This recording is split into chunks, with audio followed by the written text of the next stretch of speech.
News. Today is going to be an interesting discussion about what is going on, firstly with Nexo, but more to the point, what's going on in the grander scheme of things as far as the crypto world or our market itself. So we'll talk about first about this new ledger out. We're going to do a $250 Ethereum giveaway and talk about the end or ADIOS of Nexo here in the United States and why I believe that crypto, or at least partially, the projects and businesses are dying. Also, we'll take a look at how Goldman Sachs is coming in at just the right time.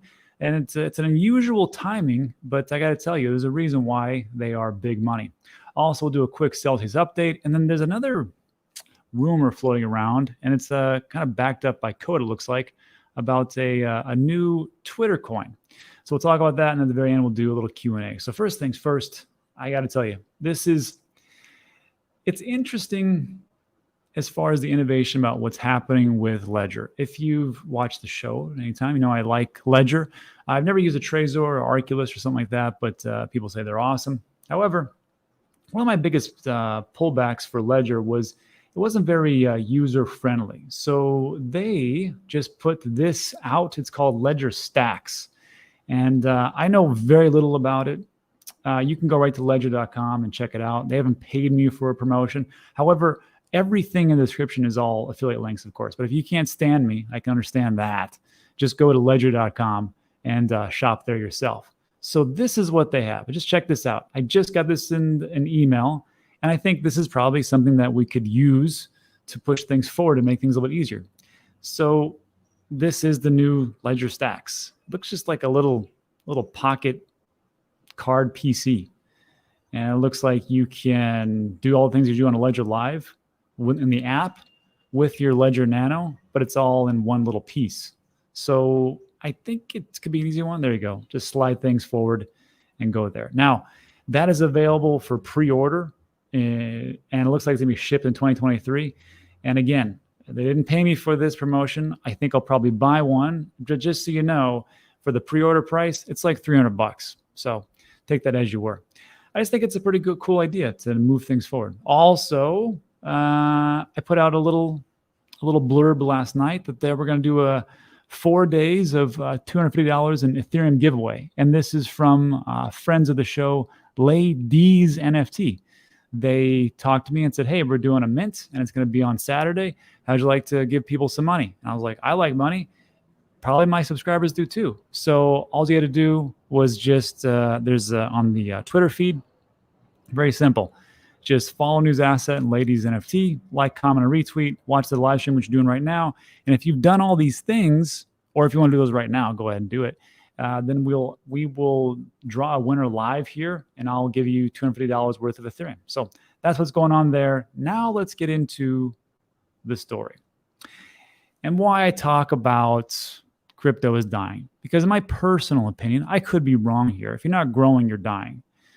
In all my businesses, that's exactly what I thought about. If I am not improving, I am taking a step back and I am dying in some way, shape, or form. And this is what's happening. Nexo's gone. Nexo's leaving the US, which is a bummer. And I think it's a black eye for the crypto industry on top of all the other things that have happened lately. So when I take a look at this, yes, there are some products that are moving forward. Yes, there are developers building. Yes, all that thing is happening. However, there are certain sectors that we cannot avoid, and we have to call a spade and say it's dying. Do you think this is a great thing that Nexo is pulling out of the United States because they can't get the right clarity? I don't think this is a growth potential. I think this is a repercussions of no clarity and a dying off of a certain sector of the crypto market. Tell me where I'm wrong here. This is how I see it. This is what's happening. Crypto lender Nexo to leave US as negotiations hit dead end. Who did they hit the dead end with? Well, Gary Gensler and all the different regulators. This is the announcement today. Today, Nexo states, we are announcing the regrettable but necessary decision that Nexo will be phasing out its products and services in the US in a gradual and orderly fashion over the coming months. I have to applaud that. I mean, you didn't just pick up and close down shop and go, hey, we took all your funds, see ya.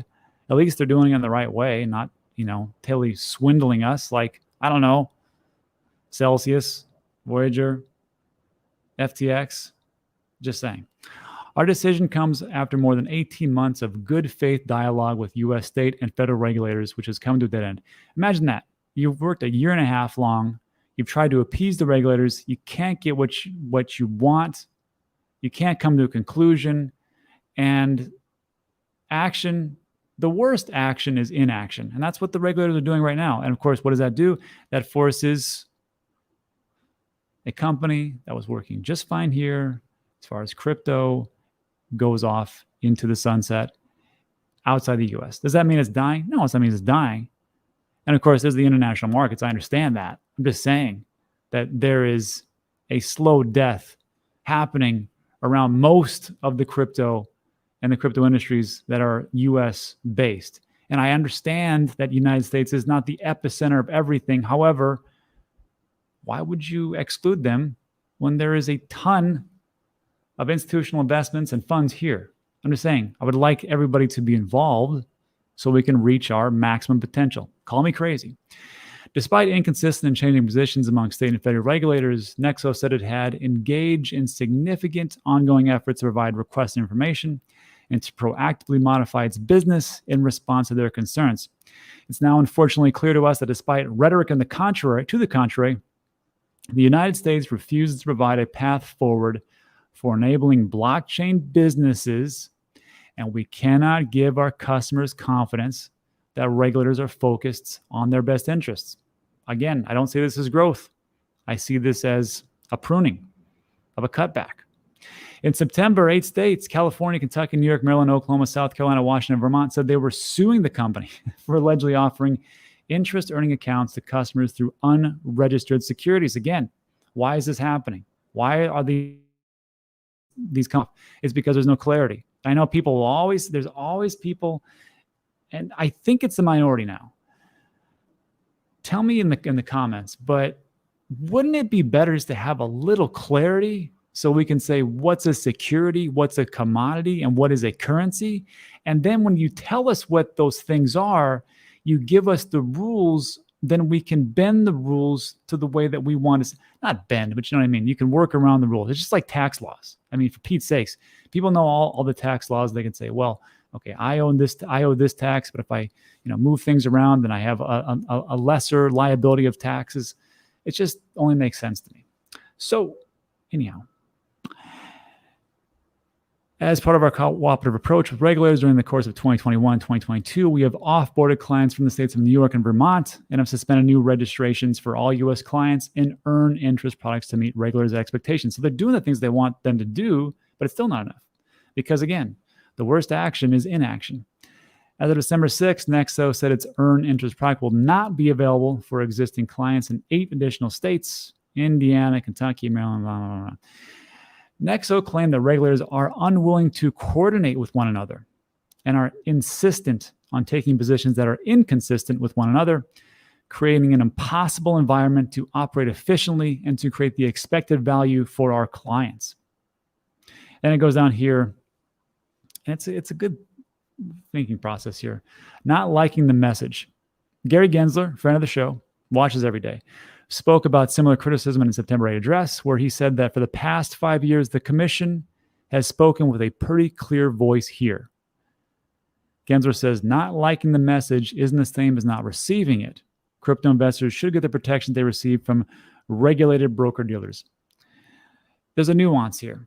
So the same thing happened with Coinbase. Coinbase came in to talk to Gary Gensler on the SEC and said, we'd like to offer an earn product. They said, sure, come on in. We'd love to have you. And they sat him down and said, if you do that, we will sue the pants off you. And that's it. Why is that? Because Gary Gensler and crew believe that everything is an unregistered security. We happen to think that not everything is a security. For example, Bitcoin, which they've even said themselves is pretty much a commodity. However, they're saying that it is a security. The problem here is there is no clarity. Just give us a little clarity. So let me move forward, because I'm going to get, it's going to make sense here. People will say in the chats, we do not need regulation whatsoever. There is no reason for regulation. They don't need clarity. Just let retail do their thing. You can do that. That's fine. That's great. But it's just going to take a little bit longer. That's all I'm saying. to give things clarity, it actually has worked out in the past, believe it or not. There's this thing called Section 230. This is essentially what allowed you to watch me on the internet on a platform called YouTube or wherever you're watching me. And the reason that it works, or worked, Section 230 of the Communications Decency Act, which was legislation passed in 96, says an interactive computer service, a blog, a social media platform, cannot be treated as the publisher or speaker of third-party content. This protects websites from lawsuits if a user posts something illegal. This isn't saying that you can't do this, you can't do this, you can't do this. What it does is it gives you clarity. Like, look, if somebody like me is going to say something stupid or ridiculous, you can't sue YouTube for that, in essence. They have to police in different regards, especially trademarks and things like that. Sure. But it gives you clarity about what it is and allows people to move forward, and that's why the internet flourished. Do I think the government's going to get it 100% right? That's not what I'm saying. I'm passionately not saying that. I'm saying that at least give us some of the clarity so we can work things around it. And that's pretty much it. And that, I think, is why things are dying off. Now, does that mean that everything is dying off? No, that's all I'm saying. But I will say this to really hit my point home. There's this website. It's pretty great. It's called 99bitcoins.com. And you look up Bitcoin obituaries. This is where crypto and Bitcoin, is just mostly Bitcoin essentially, has died off. And you can see how there's, of course, been, by the years, how many times that someone has written that or wrote that Bitcoin and crypto in general has been dying off, and goes all the way through here. However, there was this article that was actually published here in 99 Bitcoins, and it made me think about this, and it really led me to my thought process as far as like dying off. And it's from 2014, and it was one of the articles where it says Bitcoin is nearly all dead. And it's an op-ed piece. It says, earlier this year I declared that Bitcoin was nearly dead. As an investment, it was the worst of 2014. And I thought about that. I'm like, was it really that bad in 2014? I think it was pretty good, actually. And well, actually, he was right. 2014 was not the greatest one if you're just talking about the year in general, right? Year in general, $936 for Bitcoin. That's when it started, around January. And of course, towards the end, it was about $300. So you lost a little bit if you're a year-long investor. But of course, in 2015, 16, 17, you would have recouped that up massively, right? 936 all the way up to 20,000, somewhere around there. So in this, take it with a grain of salt. As a currency, it was destroyed by the IRS by a single sentence. For federal tax purposes, virtual currency is treated as property. Actually, that worked out in our favor, quite honestly, because you can do these things called wash trading, or actually it's tax loss harvesting, first of all, where you can sell your crypto and you can lock in those losses, and that will be tax loss harvesting. Wash trading is then when you can actually take it and you can actually buy it right back, which is pretty cool, and that's for property. All that remains is for it to become a financial network, but then it will be likely killed with one word: regulation. Bitcoin has only survived this long because the US government hasn't really considered it to be a viable financial network. Regulators have largely tolerated Bitcoin as a curiosity. While Bitcoin allows consumers to buy illegal drugs or Tor hidden services like Algora and Evolution, they don't do so on a sufficiently large scale to really cause enormous alarm. Everybody calm down. Don't stop throwing your food at the screen. That's just what was written in 2014. Regulators still don't know quite what to do with Bitcoin. And I find this amazing that this was written in 2014, 8 years ago, and we're still at the same place. At the same place, 8 years later. But if Bitcoin were ever to threaten to become a truly decentralized payments network owned by no one and with no one capable of implementing KYC, regulators would know very well what to do with it, which is they would regulate it. So here's the thesis is this. I'm starting to believe that the regulators are dragging their feet, and we're over here debating whether we should have regulation or not. And people are saying we shouldn't have regulation. People say we should have regulation. I don't think that's the question. I think it's really what we should have is clarity moving forward. And I think that the governments want us to do these things Because if we can't even agree and send the right people up the hill to discuss with our representatives, our senators, about which direction we should go as far as clarity, it leads us to have incongruencies. We don't have clarity and things die off. So I truly believe that if we're going to sit here and debate all this time and take forever, we're just killing time and wasting time. Let's just move forward and just say like this: I think we need regulation. I think we need a little clarity. And I think without that clarity to move us forward, we'll just keep slowly dying off, because we won't get to the point of where we should be for mass adoption. Tell me where I'm wrong. Let me know what you think about that in the comment section. And that would take care of that little piece. But there is one more thing I need to add. Retail versus institutions. Do we really need the institutions to come in? How big are they? I mean, really, couldn't retail just carry the load, right? I mean, we are stronger together, right? And I thought about that. And we really could. We don't need institutions. We don't need the BlackRocks. We don't need the Fidelities. We don't need all these big institutions and banks coming. Screw them, right? We don't need them. It'll just take a little bit longer. It doesn't really matter. It is inevitable. However, I will say this. This is the shareholders letter from Coinbase, Q3 2022.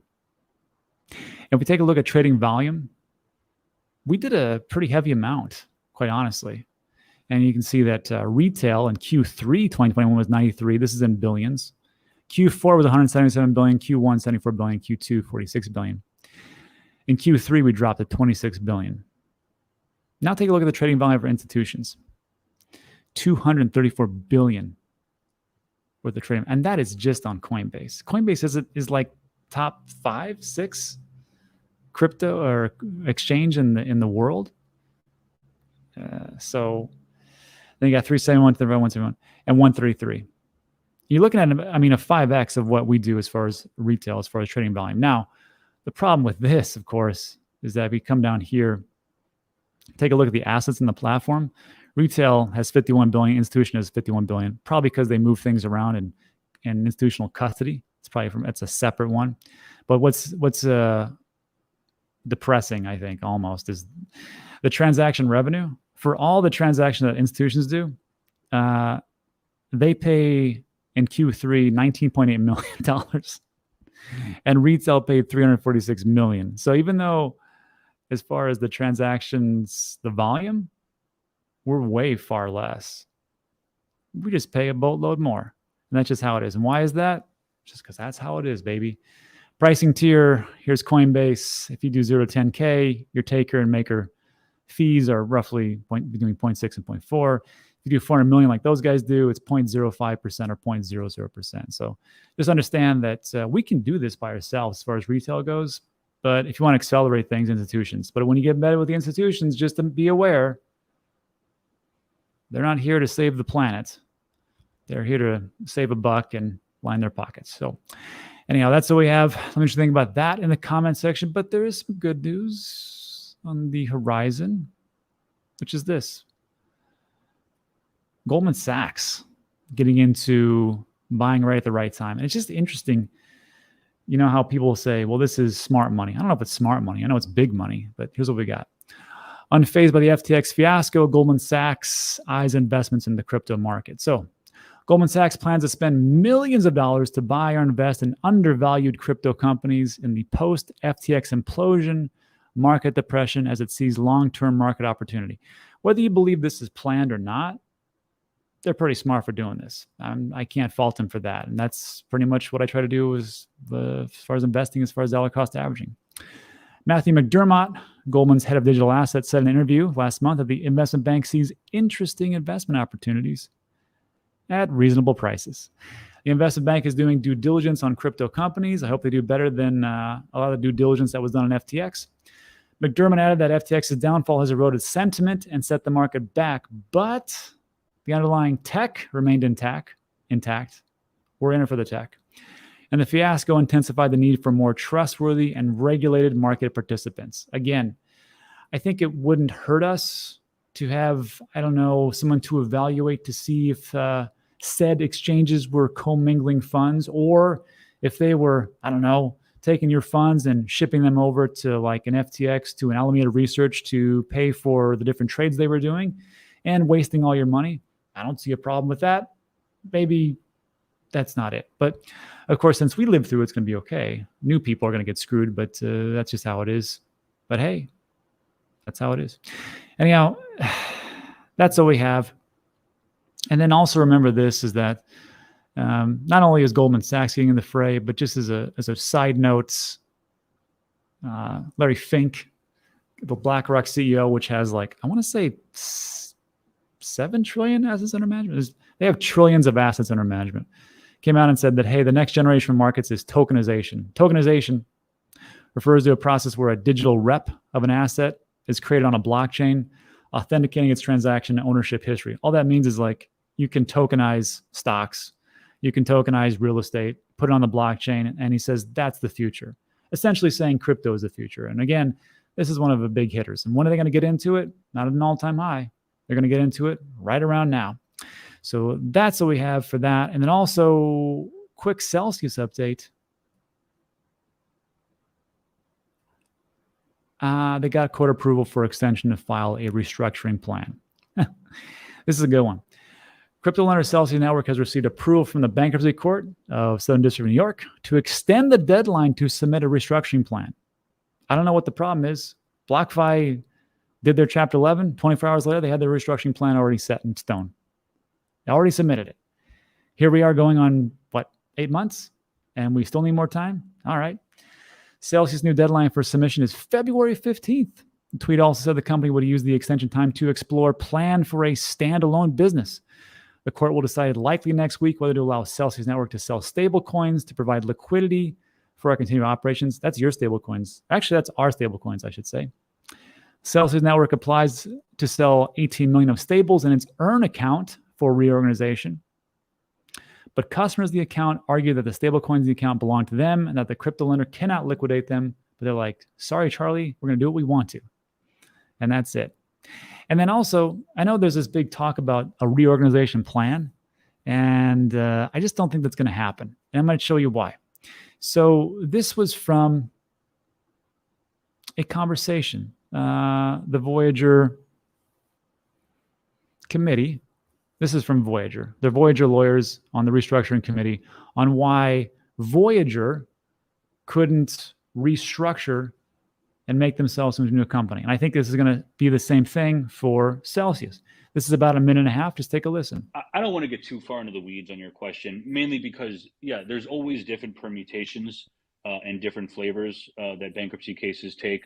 But specifically, I think what you're suggesting is that there may have been a way to sort of save the Voyager platform such that we didn't need to liquidate, which agreed, this basically is a liquidation. I mean, FTX is essentially acquiring customers, and they happen to also be monetizing the crypto. There's no question there that that's effectively what's happening. The problem with, and this really goes to the standalone plan concept. Some of you may have heard that term being thrown around at the beginning of the case. That was the initial plan that the debtors had filed, which basically called for Voyager to continue. What you have to understand, and this is public information, you can look it up on every state's website, Voyager did not have the appropriate regulatory licenses that they needed to operate their platform in a number of states. And that is why a number of states, including New York, are investigating the company and probably some of the individuals. I don't know what they're doing exactly. It's the states that will do what they want. But it basically made it so that it would be virtually impossible to reorganize this company because you had a company that was operating illegally. They didn't have the licenses that they need to operate.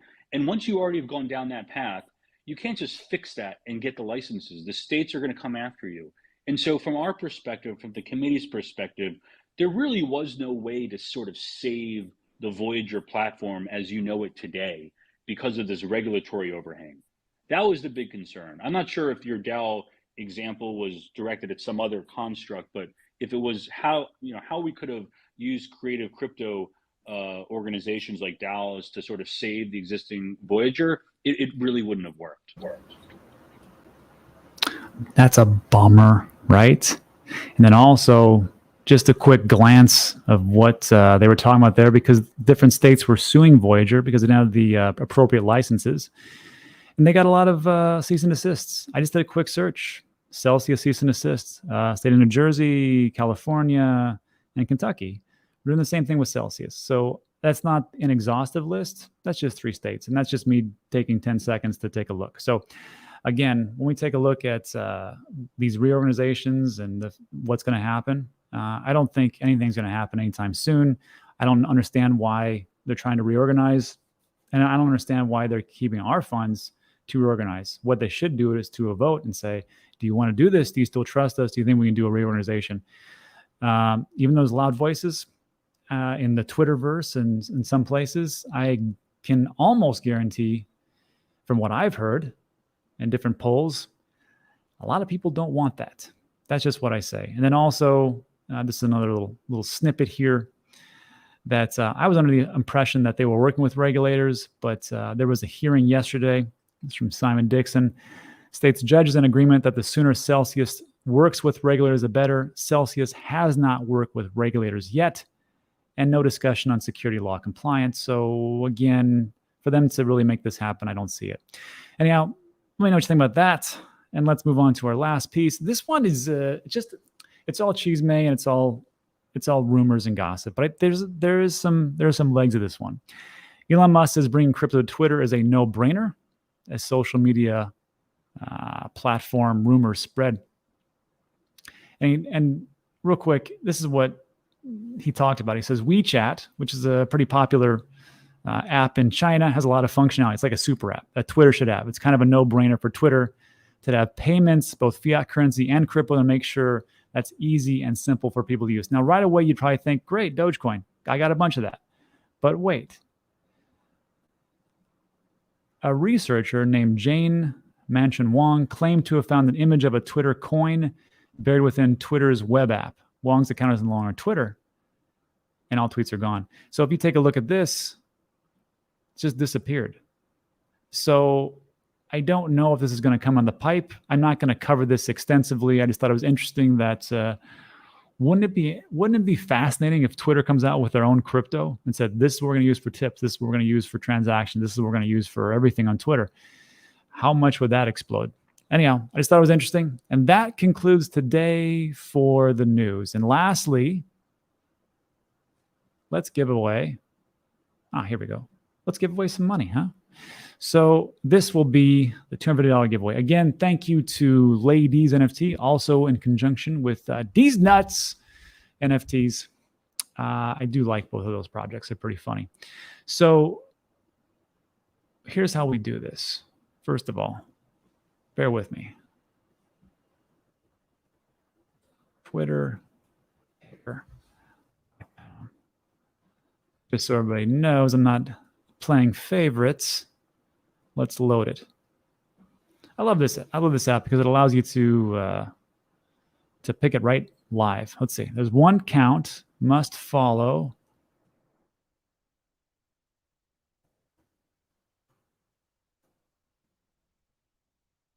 These NFT. Okay. And let's see. You have to have a picture and description. I don't care about banner. I don't care about location. Tweet count. Any. At least to have a month old. Latest tweet the past month. Sure. And let's do this. Ooh, that's a lot of people. It's a lot of people. All right. So we got 342 people. Awesome. Continue. And let's begin the drawing. Drum roll, please. Oh, so close. Hasamesh you so close. But congratulations, Timmy Castags. And before anybody says, I'll just make a dummy account. Timmy, I just followed you so you can message me directly now. And that's it. Also, good news. We're doing the same thing tomorrow and Thursday and Friday. And then on Saturday, we're going to do a drawing for $2,500. So again, thank you to Ladies NFT, who are one of the few that are continuing to build in this bear market. And that concludes today for the news. So if you like today's video, give a thumbs up, consider subscribing. And that will take care of that. Now, if you want to stick around and talk about whatever you want to, I will answer all your burning questions to the best of my abilities. Some I don't want to answer, but I have to because I'm here. So let's do this thing. Let's get into it right now. If you got to take off, take off. You've been here for half an hour. I appreciate you guys immensely. Thank you. Picky, thank you for reminding me. Always on top of things. This is not financial advice, legal or tax advice. It's for entertainment.